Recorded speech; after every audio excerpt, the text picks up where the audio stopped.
प्रिय छात्र छात्राओं, आज हम अपने बीए पार्ट सेकंड के पहले पेपर मध्यकालीन भारत के अंतर्गत फिरोज़ तुगलक के बारे में बात करेंगे।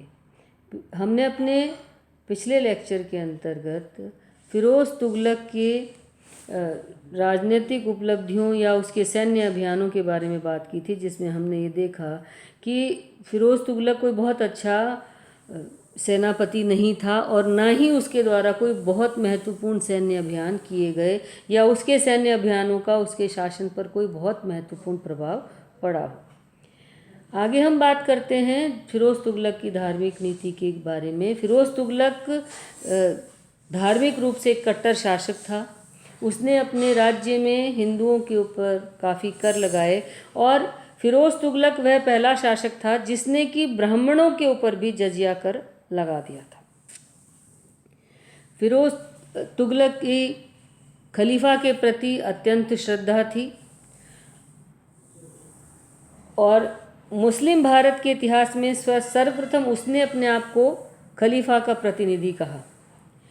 अपने शासनकाल के प्रथम 6 वर्षों में उसने 2 बार शासक के विशिष्ट अधिकार पत्र तथा सम्मान के परिधान प्राप्त हुए।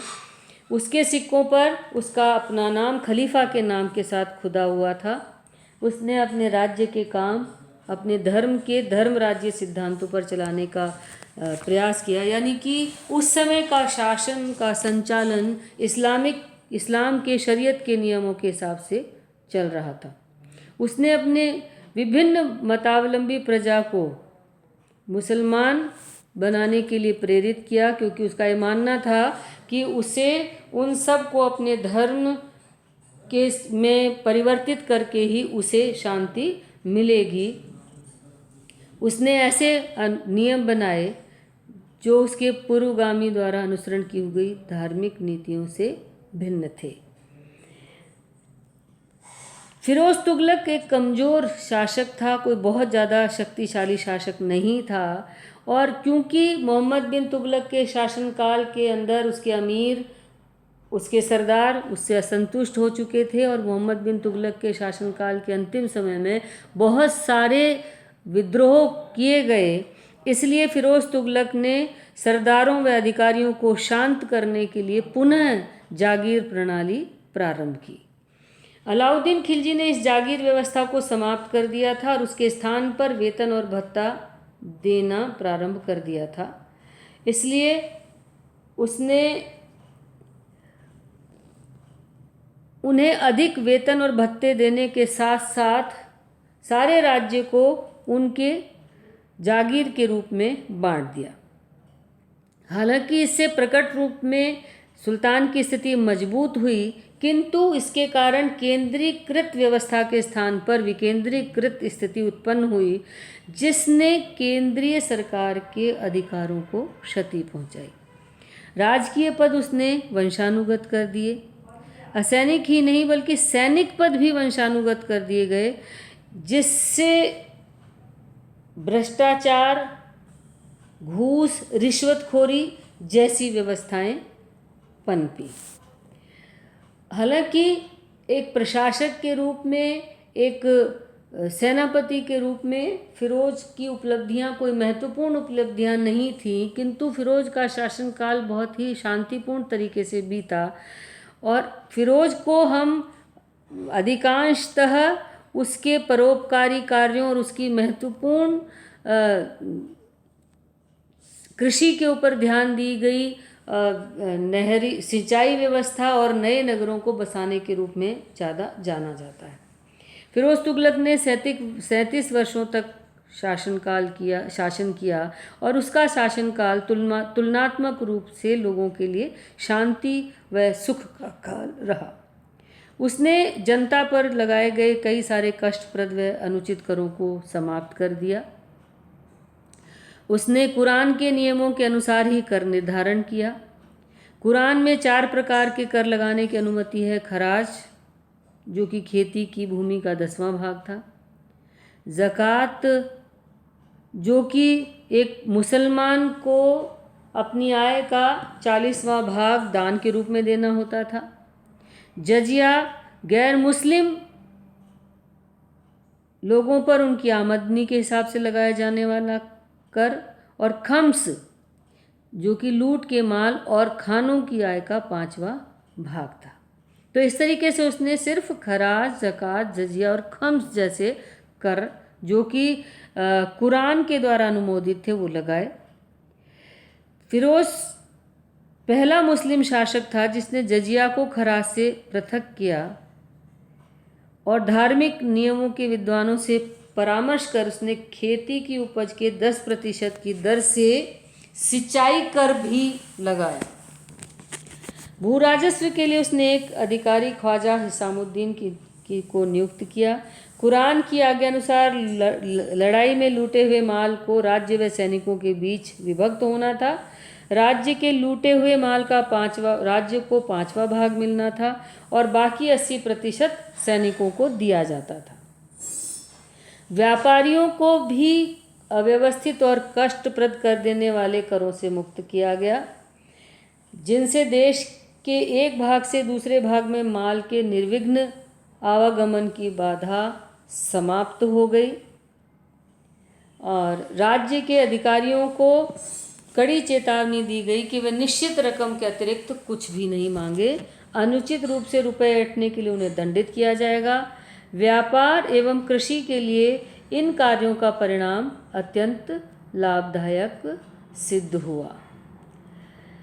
शम्स सिराज अफीफ जो सुल्तान का प्रशंसक था तथा जिसका संबंध प्राय सुल्तान के दरबार से रहता था, वह लिखता है कि इन नियमों के कारण रैयत समृद्ध और संतुष्ट थी। उनके घर अन्न, संपत्ति, घोड़ों और साज सामान से परिपूर्ण थे। इस तरीके से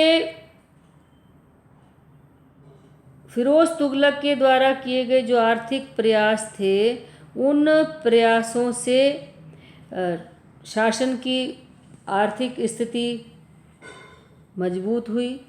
दोआबा का राजस्व 80 लाख टका होता था और दिल्ली के क्षेत्रों का राजस्व भी 6 करोड़ 85 लाख टके के आसपास थी। सामान्य उपयोग की वस्तुओं के मूल्य भी कम हो गए थे। फिरोज तुगलक के द्वारा कृषि के क्षेत्र पर विशेष रूप से ध्यान दिया गया और कृषि को उन्नत करने के लिए उसके द्वारा सिंचाई नहरों का निर्माण करवाया गया। फिरोज की आज्ञा से 2 प्रमुख नहरें निकाली गई, पहली सतलुज से और दूसरी यमुना से।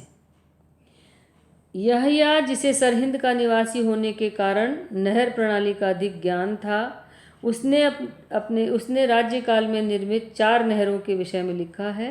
पहली नहर सतलज से घाघरा नदी तक, दूसरी मंडवी एवं सिरमौर पहाड़ियों के आसपास से निकली 7 धाराओं द्वारा मिलाई गई और हांसी तक तथा वहां से अरसनी तक बढ़ाई गई, जहां पर हिसार फिरोजा दुर्ग की नींव रखी गई। तीसरी घाघरा से निकली हुई सरस्वती होती हुई हिरनी खेड़ा गांव तक और चौथी यमुना से निकलकर फिरोजाबाद तक ले जाई गई।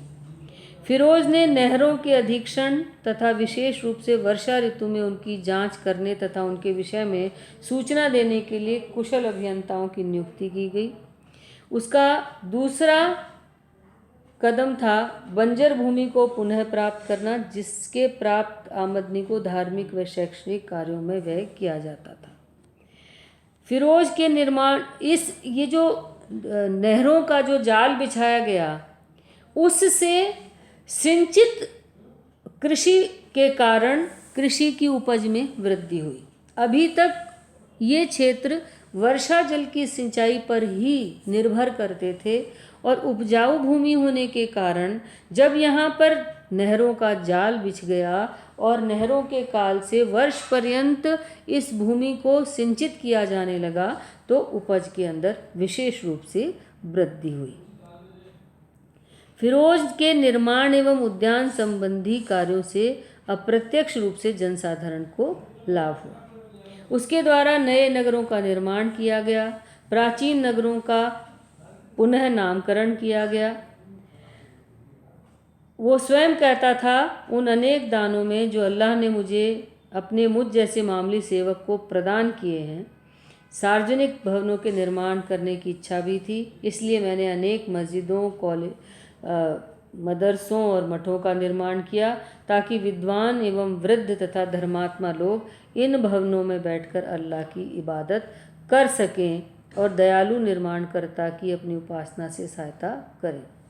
उसके द्वारा जौनपुर, फतेहाबाद, हिसार फिरोज़ा, बदायूं के निकट फिरोज़पुर और अपनी राजधानी से 10 मील दूरी पर फिरोज़ाबाद नामक नगरों की स्थापना की गई। उसने बंगाल आक्रमण के समय एक दला का नाम आज़ादपुर, पांडुआ का नाम फिरोज़ाबाद किया। उसने बहुत सी मस्जिदों, पुलों का निर्माण करवाया और पहले के बने हुए पुल और मस्जिदों की मरम्मत करवाई। मालिक गाजी शाहना उसका प्रमुख कारीगर था। उसका एक शिष्य अहमद था। बागवानी की भी उसमें बहुत अभिरुचि थी, जिसके कारण दिल्ली के निकट 1200 नए बाग लगाए गए। अलाउद्दीन के 30 पुराने बागों को फिर से बसाया गया। अशोक के 2 खुदे हुए पत्थरों के स्तंभों को वो दिल्ली ले गया।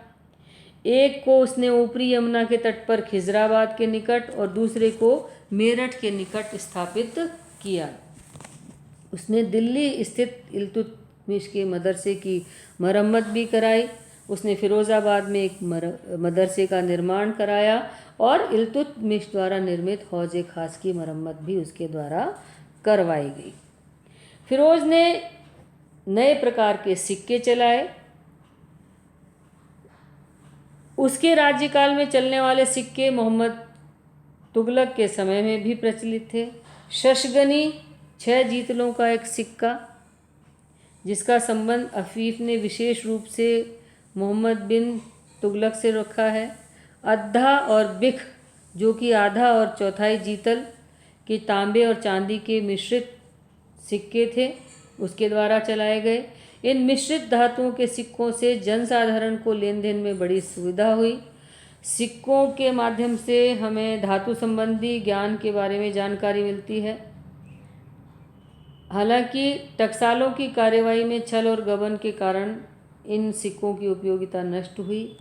राज्य में सेना का संगठन सामंतवादी आधार पर किया गया। सेना के स्थायी सैनिकों को जमीन मिलती थी, जिससे कि वे आराम से रह सकते थे। अस्थायी सैनिक, जिन्हें गैरवज कहा जाता था, उन्हें राजकीय कोष से वेतन मिलता था। जिन्हें दोनों में से किसी भी प्रकार का वेतन नहीं मिलता था, उन्हें राजस्व वाली चीज़ मिलती थी जो समय अनुसार बदली जा सकती थी। वेतन देने का ये जो तरीका था, ये अत्यंत, इसका दुरुपयोग बहुत ज़्यादा हुआ, जिसका असर राजकोष पर भी पड़ा। राजस्थान में कुछ दलाल जैसे लोग हो गए जो कि राजस्व वाली चीज़ों को 2/3 मूल्य पर खरीद लेते थे और जिलों के सैनिकों के हाथ उन्हें आधे मूल्य पर बेच देते थे। इस प्रकार लोगों का एक वर्ग बिना परिश्रम किए तथा सैनिकों को हानि पहुंचाए गुप्त रूप से मुनाफा कमा रहे थे। राज्य की सेना में 80 या 90 हज़ार अश्वरोही थे, जिनमें सरदारों के सेवक भी अतिरिक्त रूप से भर्ती किए गए। सेना वास्तव में कार्यक्षम थी, किंतु उसका पूर्ण उपयोग नहीं किया गया।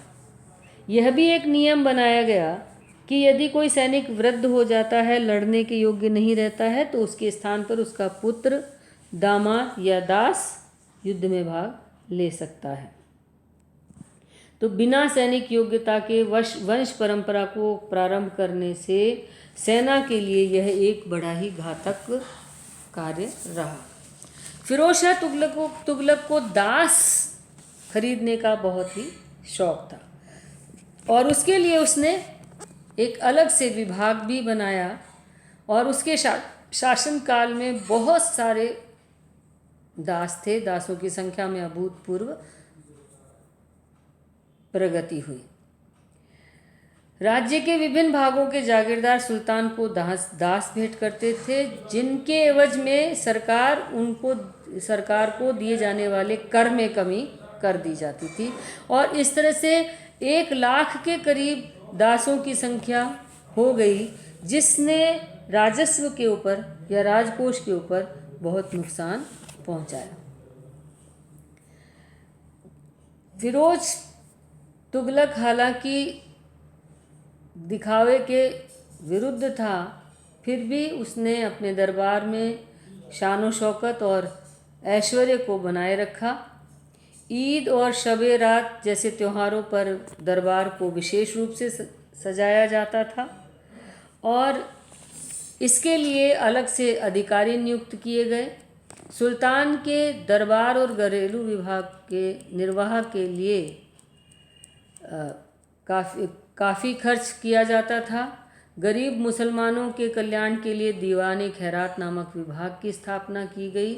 यह विभाग गरीब मुसलमानों की पुत्रियों की शादी के लिए धन देता था और उसने मुस्लिम बेरोजगारों के लिए एक रोजगार कार्यालय की भी स्थापना की। उसके द्वारा दिल्ली में एक राजकीय अस्पताल भी बनवाया गया जिसे दारुल सफ़ा भी कहा जाता है। 36 राजकीय कारखाने नियुक्त किए गए जहां पर दासों को नियुक्त किया जाता था। इन दासों के निर्यात पर पाबंदी थी। फिरोज तुगलक के मंत्री था खाने जहां मकबूल, उसका राज्य के कार्यों पर अत्यंत प्रभाव था। मूल रूप से वो तेलंगाना का हिंदू था जिसने कि बाद में इस्लाम स्वीकार कर लिया था।